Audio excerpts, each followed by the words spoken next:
Yeah, Oklahoma making some moves in the transfer portal. The latest rankings we see is number 4 in the transfer portal rankings, which in some instances, especially for these coaches that have made a transition from one program to another, are nearly as important as the recruiting rankings. And of course, the immediacy of the situation. Of course, backup quarterback, Jason, has been a topic that we've discussed in recent weeks and been thrown out there quite often in the live chat. And Oklahoma's made its move and gone out to Pittsburgh.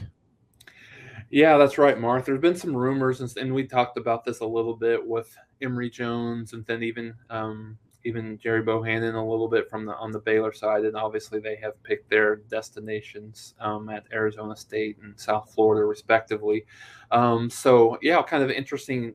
Davis Beville came in over the weekend, as we were talking a little bit off camera here, Mark. It was a really quick, I think, decision. So he was in town over the weekend, was in here a little bit Friday and Saturday, and I believe on Sunday, or if not Sunday, early Monday, made that commitment to Oklahoma. So as you mentioned, we talked about this a lot. It was very clear in the spring game. I mean, even leading up to the spring game, all the reports that I'd seen that Oklahoma was maybe not in dire straits, but in a little bit of trouble if Gabriel was to go down. So Bevel gives you a little bit of somewhere in between the two, right? When you look at he's a guy certainly not as seasoned as a Dylan Gabriel, but certainly has a lot of well, maybe not a lot, but does have some FBS. Had some opportunities to play. More specifically, last year in the Peach Bowl, came in. For Pickett that opted out in that game, led Pittsburgh to a victory, 14 out of 18, 149 yards, a touchdown and an interception in that game. And I think a lot of the things that people will like is his measurables, 6'6", 235. So he is the prototypical pro-style quarterback that you would see of Oklahoma. And I don't think Oklahoma, gosh, I'm trying to remember, Mark, if Oklahoma has ever had a quarterback on the roster at that height. They've had the great quarterback play for whether it's Jalen Hurts or Kyler Murray or Baker Mayfield, or even going back Sam Bradford, Jason White, Josh Heupel, all of these guys, but they've never had a guy with kind of the measurables of Davis Beville. So it'll be interesting to see how that kind of goes through the process. When you look at both of those guys, Mark, Dylan Gabriel, and Davis Beville, both of those guys essentially, for all intents and purposes, are sophomores and have three years of eligibility left. Right, when you look at when you look at Gabriel, he's played a little bit more, but he's had he's had a regular redshirt year, injury redshirt.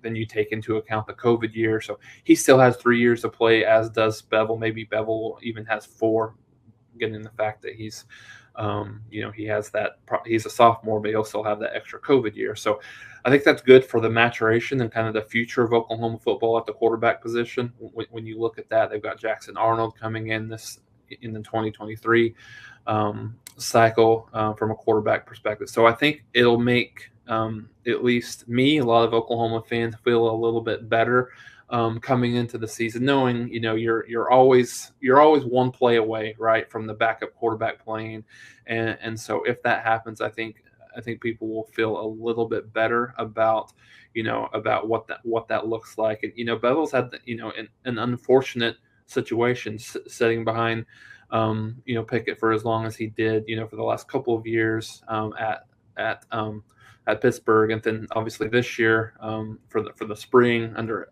behind Keaton Slovis, and then coming into Oklahoma, understanding that he's behind Dylan Gabriel. So as we talked a little bit about as well, I think Venables was looking for the right fit, not only necessarily the person that's willing to come in knowing that he's probably a backup initially, but also understanding from a character guy, somebody that's actually willing to do that, happy to do that, happy to bet on themselves, so to speak. So I think this will certainly be good for near term, and then as you look into the future with him and Jackson Arnold and Nick Evers, you've got a lot of young talent within the program as well.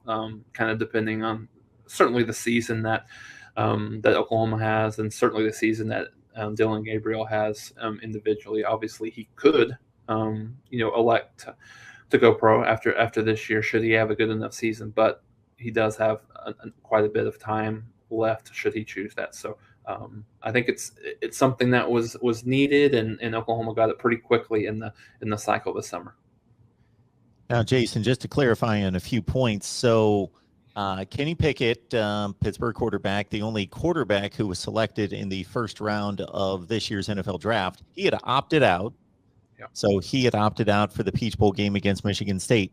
Actually, Nick Patty was his backup and started the game in the Peach Bowl, and he was hurt in the first or second series of the game. He only went 2 for 5, and I watched the game. I'm not going to say that I've got instant recall of how well Davis Beville played, but here we are in a Peach Bowl game against the top 10 opponent, and suddenly you're down to your third string quarterback when you've had a guy that's thrown, 40 some touchdown passes and close to 5,000 yards the whole season, and suddenly you're down to your third string quarterback.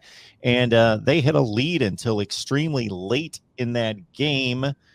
And by the numbers, again, I don't have recall of the game. I watched it, but didn't take any particular note of it. But 14 of 18 is certainly efficient and effective, if not spectacular or dynamic, for 149 yards. Of course, he probably didn't get many reps leading up to that game as the third string quarterback, or the second string in that case. I do believe I see the one interception and one touchdown. I believe he threw a pretty bad, I can picture that one in my mind, a pretty bad pick late in the game that set up, I think Michigan State had trailed the entire game, scored late to take the lead, and then Pitt had one more gasp and they were coming down the field, and he was leading a drive down the field. It wasn't like 3 and out or threw a pick instantly.